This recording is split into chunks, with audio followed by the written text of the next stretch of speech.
को बताऊं, जहां ईरान के हमले का हम जवाब देंगे, ये कहना है इजराइल के मिलिट्री चीफ का।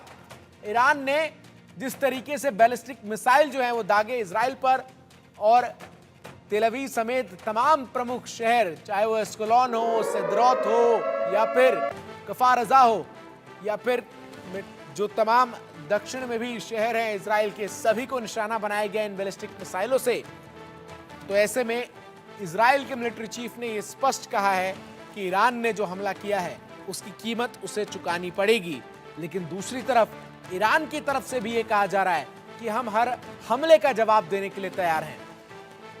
इन सब के बीच दिल्ली में इजरायली दूतावास के बाहर सुरक्षा बढ़ा दी गई है। दिल्ली पुलिस के जवानों की अतिरिक्त तैनाती की गई है। किसी भी तरीके से अनाधिकृत प्रवेश को रोकने के लिए बैरिकेडिंग लगाई गई है। आपको बता दूं कि दिल्ली के एपीजे अब्दुल कलाम रोड पर स्थित है इजराइल का दूतावास, और पहले भी कई घटनाएं हो चुकी है इस दूतावास पर, और ऐसे में इजरायली दूतावास पे सुरक्षा व्यवस्था पुख्ता कर दी गई है। और वहां से हमारे सहयोगी आयुष शर्मा की रिपोर्ट आप देखिए।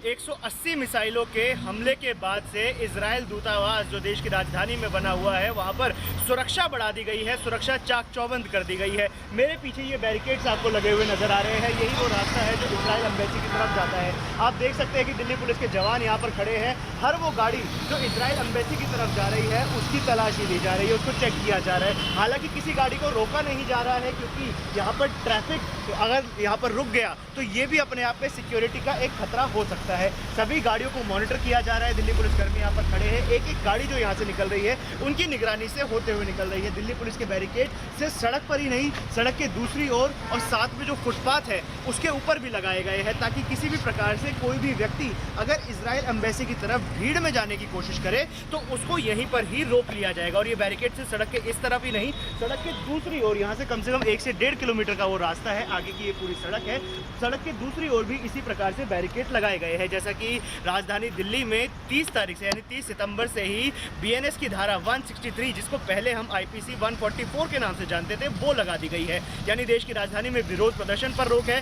देश की राजधानी में आप प्रोटेस्ट नहीं कर सकते हैं, 5 से ज़्यादा लोग इकट्ठा नहीं हो सकते हैं। ये बीएनएस की धारा इसलिए लगाई गई है क्योंकि देश की राजधानी में दिल्ली पुलिस को एक ऐसा इनपुट मिला था कि कुछ लोग माहौल बिगाड़ने की कोशिश कर सकते हैं, और ये जो माहौल है ये प्रदर्शनों के बाद बिगड़ सकते हैं।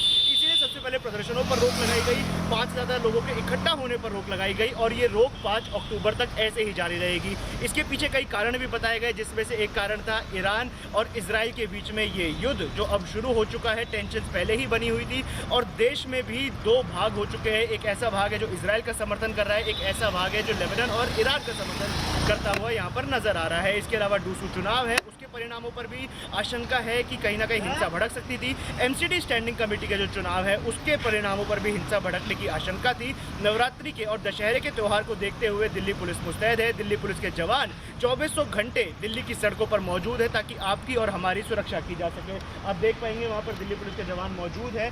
ये वो रास्ता जो इजराइल एम्बेसी की तरफ जा रहा है, इसको पूरी तरीके से यहाँ पर चेकिंग के लिए मल्टीपल लेयर ऑफ बैरिकेड्स लगाकर यहाँ पर इसको रोका हुआ है। यानी जो ट्रैफिक मूवमेंट होगी, कोई भी अपनी गाड़ी को स्पीड से इस रोड से नहीं ले जा सकता है, उस गाड़ी को स्लो होना पड़ेगा। और इसी बीच जो दिल्ली पुलिस के जवान यहाँ पर मुस्तैद खड़े हैं, वो लोग उस गाड़ी की अपनी नज़रों के जरिए तलाशी ले लेंगे। गाड़ी को रोका नहीं जा रहा है, फ्री मूवमेंट है, लेकिन कोई भी व्यक्ति यहाँ से स्पीड में ना अपनी गाड़ी को लेके जा सकता है, और ना ही बहुत भारी मात्रा में लोग दूतावास के बाहर इकट्ठे हो सकते हैं। वीडियो जर्नलिस्ट अनीश के साथ मैं आयुष शर्मा, इंडिया न्यूज़ दिल्ली।